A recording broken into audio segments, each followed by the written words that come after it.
Hello out there on the other side of the screen, to all you athletes, biohackers, or simply just health freaks.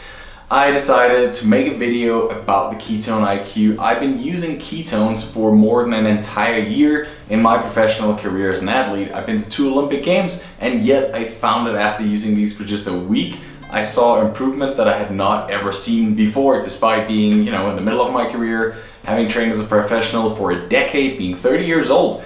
I managed to track some wattage numbers that blew my mind, and since then I just spent an entire year trying to figure out and sharing that with you guys why I believe the ketones did have such an impact in my own career, whether it's overall athletic performance or specifically as a speed skater. And I thought, now it's been a year and a half basically, it was about time that I make a video where I go through all the myths that are out there when it comes to ketones, Ketone-IQ, or just in general ketone as a fuel for your training, because I do see a lot of comments. So I decided to look at some of the more common ones and some of the ones that I really just want to clarify whether or not it is true or false. I have teamed up with Ketone-IQ here. There's a little bit of selection. There is a link below where you can save 30% if you decide to try the ketones for yourself. I just think it's a fantastic thing that's helped me a lot. I improved my aerobic wattage by almost 20 watts over the first few months, and then moved on to try and do some FTP tests without and with the ketones. Did them both ways, and ultimately it was about 10 watts immediate effect and more than 30 watts after using them for a while, which obviously is without training my general training schedule. It's pretty mind-blowing. If you are completely new to my channel, I'm Victor Thorpe, a 2-time Olympian in speed skating. I do bike a lot, have an FTP well above 400 watts by now, and I also have a bachelor in health and nutrition, so I do know a little bit about nutrition other than just eating a ton to fuel my workouts. The first myth that I really encounter very often, it could be because I'm surrounded by speed skaters where our distances are relatively short compared to other sports, is that it's bad for sprinting and that it inhibits your sprint performances. This I can definitely clarify that there's no chance this is going to be bad for your sprinting. If anything, it improves your overnight recovery and your recovery in between set. One of the biggest studies that was ever made on ketones was repeated 6 seconds all-out sprints on a bike. Now, comparing that blinded study to the group that did not take any ketones, they saw about the same numbers for the first set of 6-second sprints, and then from that on, the group using the ketones had a much smaller decrease in wattage as they repeated the efforts with still pretty long rest in between. I think it was about a minute. So as you can see, like 6-second sprints is as short as it gets basically in any sport, and the ketones did not just not have a negative influence, it did actually improve their sprinting capacity already from rep number 2. The body is way too intelligent to use a low energy or like a low intensity fuel when it needs something for faster use. It will always drive towards using ATP or carbohydrates when available and when exercising at that high intensity. Now, another comment I get way too often is you can just force your body into ketosis and develop ketones naturally in your body by allowing your liver to simply transform the fatty acids into ketones, which is very true. However, this will also, in order to do that, you will simply have to force yourself into a very restrictive carbohydrate diet and limit your carbohydrates so that your body can happen to transfer the fatty acids into ketones, which, as most of you probably know, limiting your carbohydrates will definitely impair your performance, and we don't want that. That is the main reason Ketone-IQ decided to put this thing on a bottle, so that you can really have ketones without having to limit yourself when it comes to other of the macronutrients and fuel supplies for your workouts. You will also hear a lot of people complaining that it is super overpriced. It is not cheap, I will definitely admit that. It is expensive, but it is expensive because it is a very complicated process to produce exogenous ketones. It is not easy. If it was easy, you would be able to buy these for the price of water. So while it is pricey, it is simply just because producing ketones in a bottle is not simple. If you hop on the Ketone-IQ subscription, use the code below. Honestly, it will be a lot cheaper than going out and buying a single shot. So definitely recommend you to do that.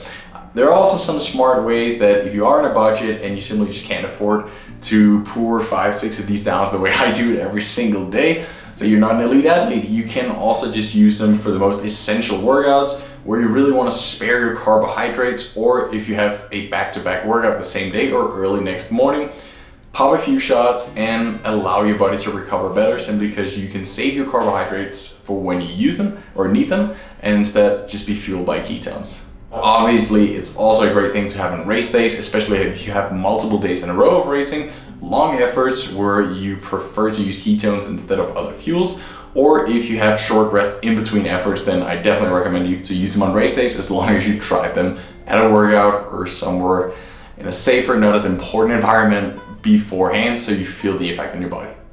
A lot of people out there also state that these are mostly or only for ultra athletes, which is not true.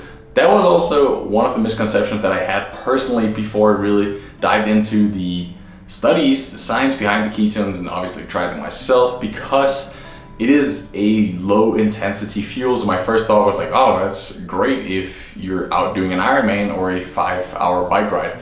However, I came to realize what an impact it has on performance. Say, even for my races all the way down to 1 minute and 45 seconds when I skate my 1500 meters, I still use the ketones similarly, because in my warm-up, when I do my accels, when I do my zone 2, zone 3 aerobic, part of my warm-up, if I can save just a little bit of carbohydrates and use that in my extremely intensive race, well, that might be what makes the difference. So in that way, anybody that does anything low intensity, and I believe we all do sleep every now and then, can benefit from these. So while it has a very direct impact, immediate impact in a single long-term ultra run performance, anything that has high intensity repetitive efforts, or just needing to sleep better, needing a little more brain clarity, well, they will work for you.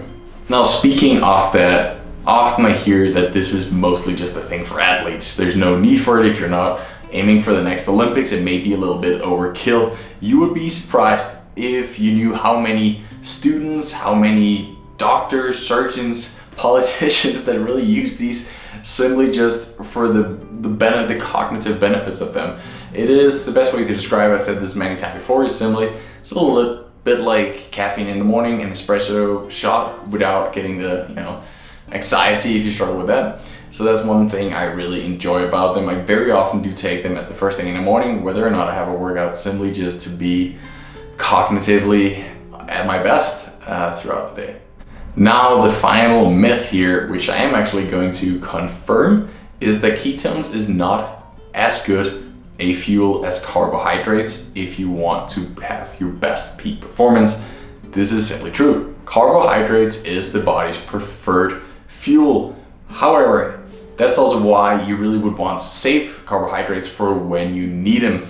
The main reason most of us get tired is because we run out of carbohydrates or glycogen stores, and then we simply can't perform anymore.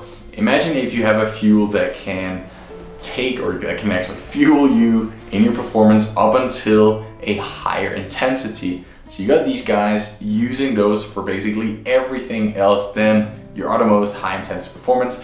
Then you will have way more readily available carbohydrates for when you need them. So think of them that way. Carbohydrates is what you really want to prioritize, and you want to save those. So by using ketones, have those night and day, well, you're gonna have your carbohydrates for when it really matters. So this is really just the greatest backup superfuel that your body can have without having to force yourself into ketosis to develop them. I hope this made sense. Ketone-IQ simply just meant a lot to me.